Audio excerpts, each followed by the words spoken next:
bonjour à toute la famille Femmes éveillées. Alors, soyez la bienvenue. Nous sommes toujours au début du mois de janvier, donc permettez-moi de dire encore bonne année à vous tous qui me regardez. Vraiment, je vous souhaite mes meilleurs vœux. Je prie que cette année soit une année favorable pour vous et vos familles, que ce soit l'année où vous allez marcher dans la faveur de Dieu. La faveur de Dieu. Je prie que le Seigneur cette année va vous donner la faveur devant les hommes et devant lui-même. Bonne et heureuse année. Alors soyez la bienvenue. Je suis FIFA, leader du ministère Lyon Unis en Christ, qui est un ministère des femmes passionnées de Christ.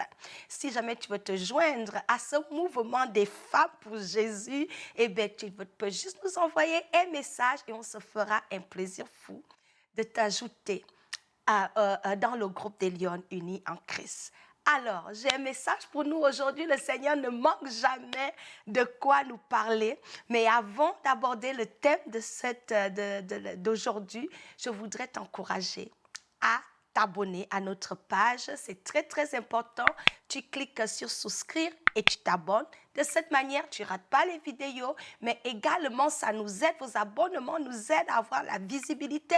Pourquoi les enfants vont cliquer sur les vidéos de pornographie lorsqu'ils peuvent cliquer sur un message de Jésus, de l'amour de Dieu? Nous devons envahir partout où le diable est pour gâter, pour apporter la mauvaise nouvelle. Nous, les enfants de Dieu, nous devons nous aussi influencer et envahir tous les réseaux qu'il utilise pour apporter le message du salut.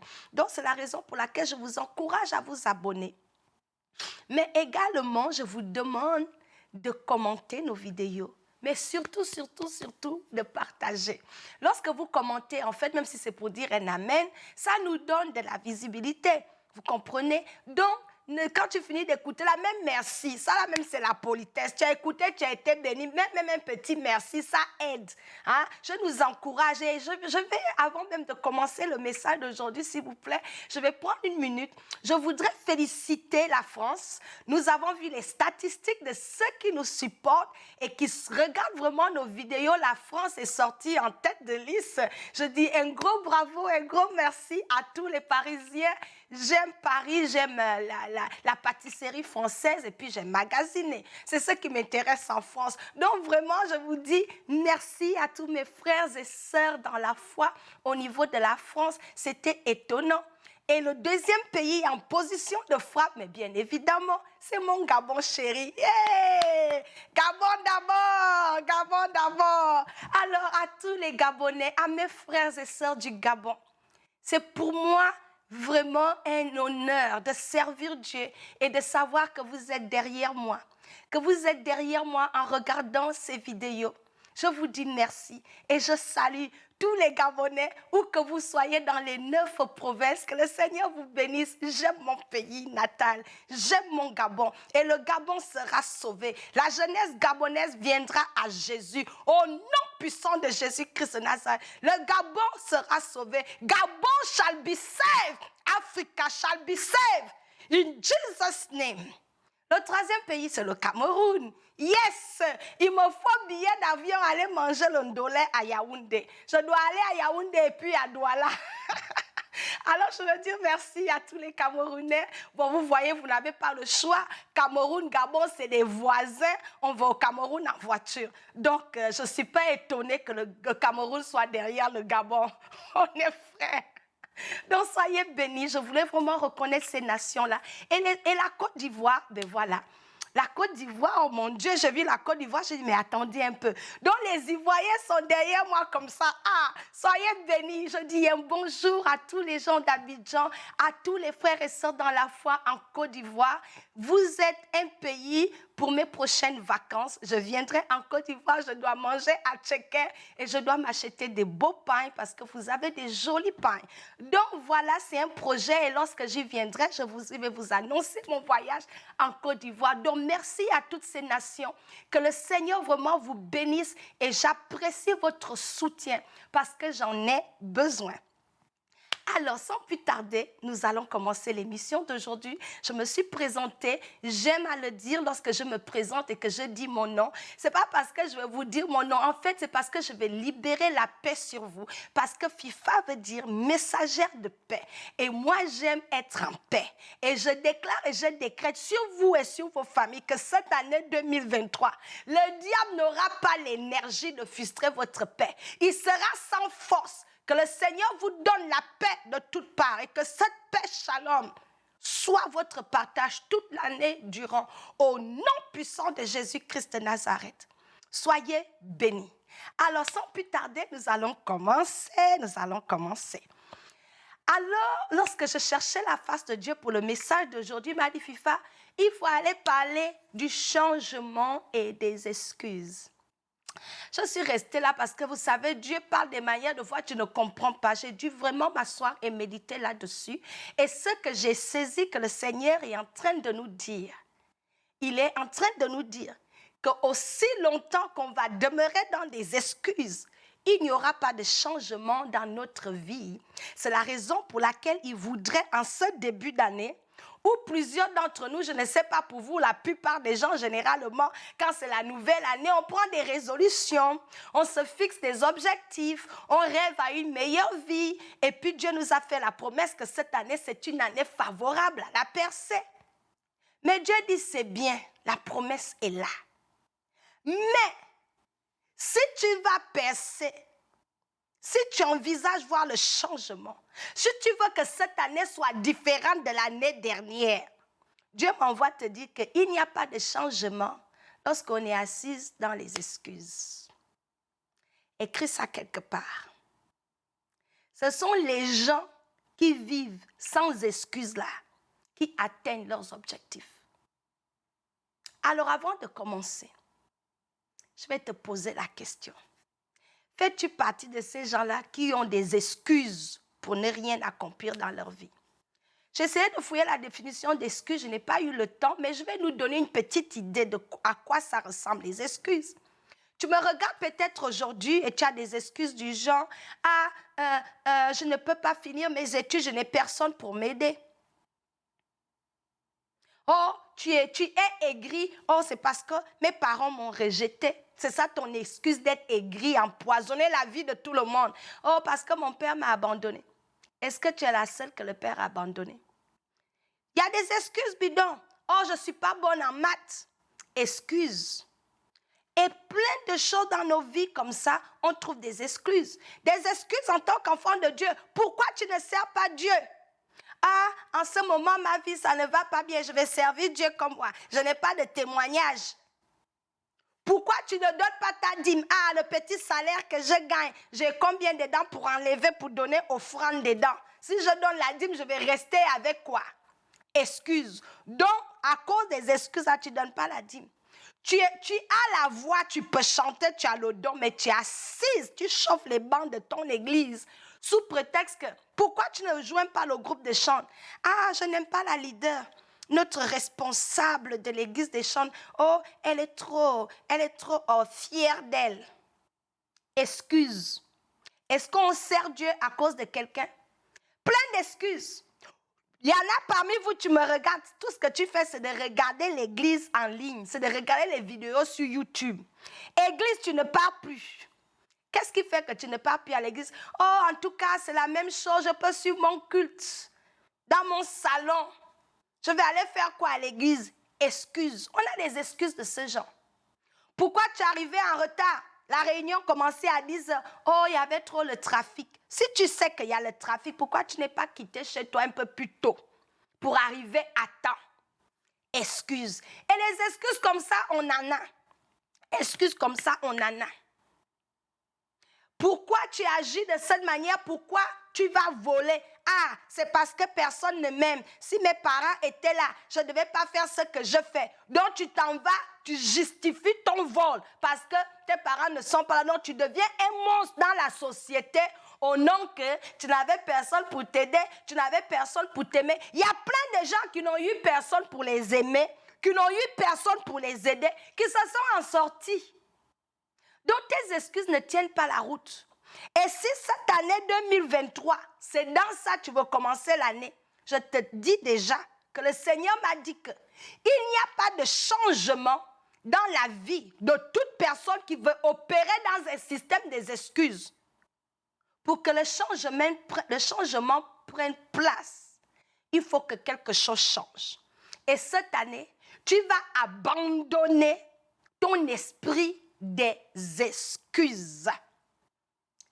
Ce que je vais faire avant d'élaborer un peu plus ce que je suis en train de nous dire, nous allons lire la parole de Dieu. L'esprit des excuses, ce n'est pas nouveau. Dans la Bible, il y avait des donneurs des excuses pleins comme ça là. Et Dieu ne leur faisait la guerre en fait. Dieu n'approuve pas ça. Je vais nous donner un exemple bête. Ça a commencé même depuis dans le livre de Genèse. On va commencer là-bas, c'est le début de la Bible, le début où la Bible même commence. Cet esprit-là est né même dans Genèse. Les excuses, c'est un péché. Quand tu mènes ta vie à trouver des excuses, à ne rien faire, tu justifies tes mauvaises actions par les excuses. Tu justifies ta paresse par les excuses. C'est un péché. Il y en a parmi nous là, on doit demander pardon à Dieu. On a besoin d'être délivré de l'esprit des excuses parce qu'une personne qui mène sa vie dans les excuses va toujours tourner en rond, ne peut pas se réaliser. Pourquoi? Parce que tu as trop d'excuses qui justifient pourquoi tu ne peux pas faire ça, pourquoi tu ne peux pas aller là-bas, pourquoi tu ne peux pas... C'est ça. Tu mènes une vie de « ah, c'est parce que... » Et certaines parmi nous, nous sommes devenus des doyennes où on donne un bon français à nos excuses. On appelle ça « ah, j'ai mes propres raisons ». Pourquoi tu ne ris pas avec les gens? Ah, j'ai mes propres raisons. Ah, la manière que tel m'avait fait ça. Ah, moi, je ne ris plus avec les gens. Donc, tu es la seule personne qu'on a fait quelque chose. Nous tous, on a subi. Et ce n'est pas pour autant qu'on marche les visages fermés et gris dans la société parce que quelqu'un t'avait fait un coup. Vous voyez? Ce n'est pas de Dieu. Alors, comme je disais, ayez vos Bibles, j'aime travailler avec la parole de Dieu parce qu'il faut qu'on regarde ensemble ce que la Bible dit sur la question. La raison pour laquelle j'amène ce message maintenant, parce que c'est le bon moment pour en parler. Ça, c'est le début de l'année où nous avons écrit plein de plans, on a fait plein de résolutions et ensuite, à partir de février, tu retombes dans ton cercle des excuses, dans ton esprit d'apitoiement. En anglais, on dit pity party. Pity party où tu t'assois, oh, tu ramasses des mouchoirs. Depuis que mon ex m'a laissé, Ton ex t'a laissé, il s'est même remarié, il a les enfants. Mais toi, tu es encore sur l'ex là jusqu'à aujourd'hui. Mon mari m'a raconté quelque chose cette semaine, excusez-moi, je vais partager. Ça, c'est un bel exemple des excuses. Il y a un de ces travailleurs. Il est au travail. Quand c'est la pause, tout ce qu'il fait, il amène une distraction, il parle à tous les travailleurs, comment sa femme l'a laissé, comment sa femme a tout pris, comment sa femme... C'est ça son sujet. Le matin, midi, le soir, c'est de ça qu'il parle, comment il a divorcé, comment sa femme l'a laissé. Et mon mari l'a posé la question, mais ça fait combien de temps que ta femme t'a laissé? Ça fait 8 ans. Donc depuis 8 ans, depuis 8 ans que la femme a laissé l'homme là. Il n'est pas encore quitté dans ça. Il est encore assis dans ça et il explique qu'il est dans la dépression. Il ne dort pas bien la nuit. Sa femme l'a laissé. Donc sa vie, son sujet, tout ce qu'il a à faire de sa vie. Au travail, il ne peut pas s'asseoir, parler d'autre chose ou se concentrer dans le travail. Non. C'est lui qui amène même la distraction pour parler de comment il est abandonné, comment il a été rejeté, comment sa femme l'a abandonné. C'est dans ça il est. Donc à cause de ça, il ne peut pas avancer. À cause de ça, sa vie a stoppé. Et plusieurs d'entre vous m'écoutez, vous êtes comme ça. Ton mari t'a abandonné il y a depuis. Jusqu'à le monsieur s'est même réalisé, toi tu es toujours dans la même maison en planche, tu es toujours célibataire parce que tu ne veux même plus te remarier parce que ton ex là t'a laissé. Donc ta vie tourne autour de lui. On dit un de perdu, 10 de retrouvé. On ne peut pas mener nos vies parce qu'il y aura toujours les gens qui vont nous faire quelque chose. Nous devons apprendre à dépasser des excuses pour avancer. Ce n'est que comme ça qu'il y a un changement. Alléluia. Donc je disais que je voulais vous montrer dans le livre de Genèse où ça a même commencé. Vous tous vous connaissez l'histoire, je ne vais pas tout lire. Je vais juste lire les excuses ici. Genèse chapitre 3, vous pourrez lire du verset 9 à 13. Je lis la parole de Dieu. Ça, c'est après que Adam et Ève ont mangé le fruit interdit. Ils ont fini de manger ça. Dieu leur avait dit de ne pas manger le fruit interdit. Ils sont allés couchou, ils ont mangé. Là, maintenant, Dieu arrive. Je vais lire la parole de Dieu. Cependant, l'Éternel Dieu appela l'homme et lui dit, « Où es-tu » Il répondit, « J'ai entendu ta voix dans le jardin et j'ai eu peur parce que j'étais nu. Alors je me suis caché. » L'Éternel Dieu lui dit, « Qui t'a révélé que tu étais nu? Est-ce que tu as mangé le fruit de l'arbre dont je t'avais interdit de manger? » L'homme répondit, « Ah, c'est la femme que tu as mise à mes côtés qui m'a donné ce fruit et j'en ai mangé. » Excuse numéro 1. Quand de prendre sa part de responsabilité, dit Seigneur, j'ai désobéi parce que la femme ne l'avait pas forcé. S'il a mangé, c'est que lui-même aussi voulait manger. Donc, que d'assumer même que Seigneur, un peu d'humilité, je me dis, même s'il avait demandé pardon, même en ce moment-là, peut-être j'aurais eu pitié de lui et faire grâce. Mais, quand de prendre, assumer sa part de responsabilité, il a répondu à Dieu en disant que, ah, c'est la femme que tu m'as donnée qui m'a amené à manger le fruit.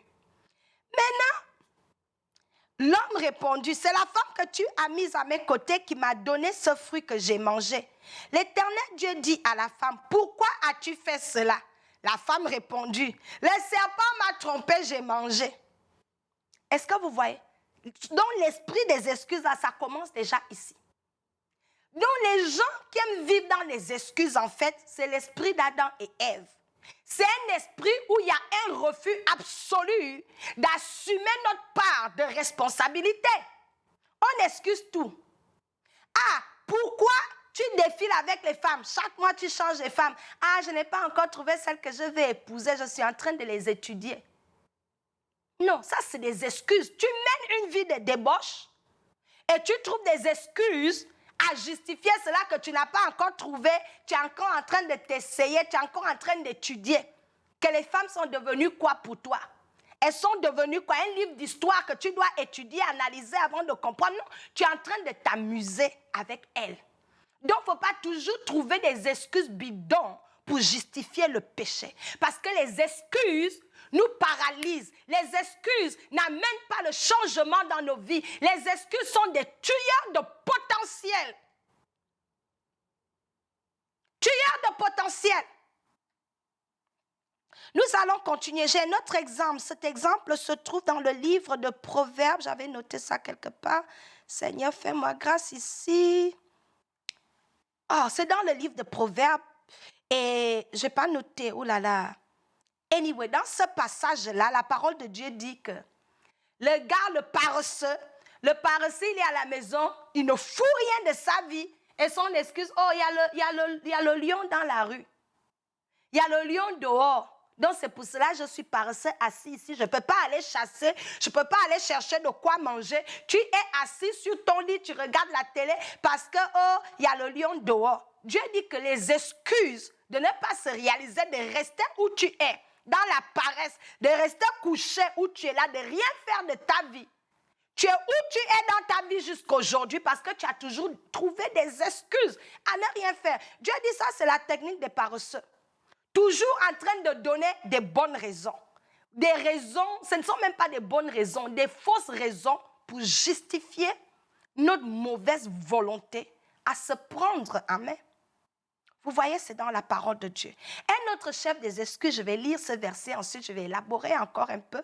C'est dans le livre d'Exode, dont un autre gars qui était vraiment bon à donner des excuses, vous devez le deviner, c'est Moïse. Je vais lire dans Exode chapitre 4, versets 10 à 14. Moïse dit à l'Éternel, « Ah Seigneur, je ne suis pas un homme doué pour parler. Et cela ne date ni d'hier, ni d'avant-hier. Ni même du moment où tu as parlé à ton serviteur. » Donc Dieu appelle Moïse pour donner une mission à Moïse. Toi aussi, Dieu t'appelle à le servir. Et tu dis, Moïse dit à Dieu, où tu me vois là, je bégaye. Donc ma situation là ne date pas d'aujourd'hui. Ça fait longtemps que je suis comme ça. Donc, du coup, c'est à cause de ça, je ne peux pas remplir la mission que tu me donnes parce que je bégaye. Mais quand Dieu lui-même t'appelle, c'est que celui qui va t'équiper. Moïse, il a répondu à Dieu. Il ne s'est pas arrêté là. Il a dit, en fait, j'ai la bouche et la langue embarrassée. L'Éternel lui dit, qui a donné une bouche à l'homme?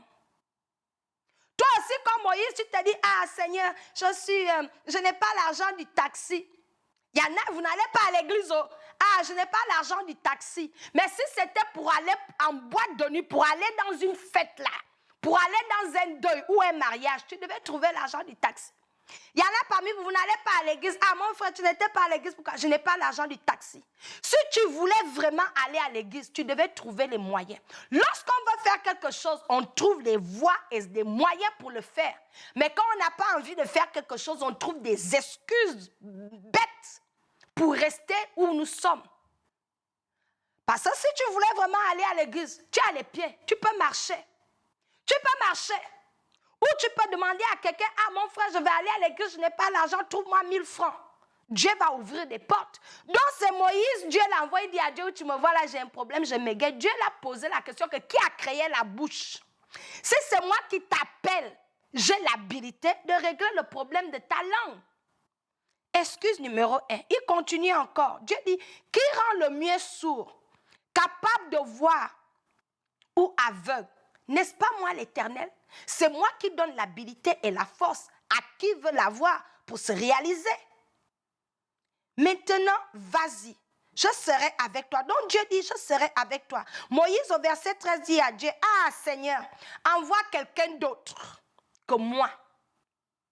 Il a commencé, excuse numéro 1, j'ai un problème de bouche. Ensuite, Dieu justifie en disant, moi-même j'ai créé bouche, je vais t'aider. Il dit à Dieu, non, non, non, tu n'as rien compris. Mieux vaut tu envoies quelqu'un d'autre. Voici comment le Seigneur s'est mis en colère. Verset 14. Alors la colère de l'Éternel s'enflamma contre Moïse. Il dit, n'y a-t-il pas ton frère Aaron, le Lévite? Je sais qu'il parlera facilement lui. Le voici même qui vient à ta rencontre. Donc Dieu dit à Moïse que bon, si tu as même un problème de bouche, si c'est ça ton excuse et que tu ne veux pas que je t'envoie, voilà ton frère peut parler pour toi. Donc ne me sors pas des excuses bidons. Et toi aussi dans ta vie aujourd'hui, Dieu t'appelle à faire des choses pour lui, à le servir, à changer ta vie. Mais chaque jour tu trouves des excuses. Ah Seigneur, je vais te servir quand je vais trouver un travail. Vous êtes assise. Tu vas à l'église. Tu ne sers nulle part. Ah, parce que le pasteur ne dit jamais bonjour. Est-ce que toi, tu vas à l'église pour le bonjour du pasteur? Avec tout ce que le pasteur a à faire dans l'église, dont il doit passer sa vie à dire bonjour à tous les membres, c'est que tu vas à l'église pour les mauvais motifs. Tu vas à l'église pour les mauvais motifs. Et les pauvres pasteurs, leurs noms sont gaspillés comme ça à cause des membres dans les églises qui trouvent des excuses à tout justifier. Ton copain t'a laissé. Ah, le pasteur n'a pas prié pour nous. Mais quand tu as commencé avec lui, tu as informé le pasteur. Il y en a, ah, telle sœur m'a toisé à l'église. Tu ne pars plus à l'église. Donc, c'est la sœur là-même qui t'a sauvé. Il y a plein d'excuses comme ça. Et nous avons ces excuses-là pour tout. Pour tout. Dans ton foyer, la maison est sale. Ah, mon mari ne veut pas prendre de ménagère. Non, tu as les mains, tu as les pieds. Tu peux nettoyer la maison. Cette année, tu veux un changement de vivre dans une maison propre. Prends la décision de laisser les excuses bidons que oh, c'est parce que vous n'avez pas de ménagère. Tu peux ramasser le balai et nettoyer la maison et il y aura un changement dans ta maison. La maison sera propre. Est-ce que vous voyez un peu? Donc, ce que je vais nous dire ici, j'avais énuméré quelques points. Cette affaire, je n'ai personne pour justifier le fait qu'on ne se réalise pas, qu'on ne se bouscule pas. C'est des excuses. Pour libérer le pouvoir de changer, nous devons arrêter de trouver des excuses. Le pouvoir au changement dans notre vie, c'est d'arrêter de se trouver des excuses à ne rien faire. Les gens qui aiment trouver les excuses, ce sont les gens qui abandonnent vite. Aucune persévérance. On abandonne vite. On ne persévère pas. Une personne qui vit aussi dans les excuses, il n'est pas évident que cette personne la réussisse. Pourquoi?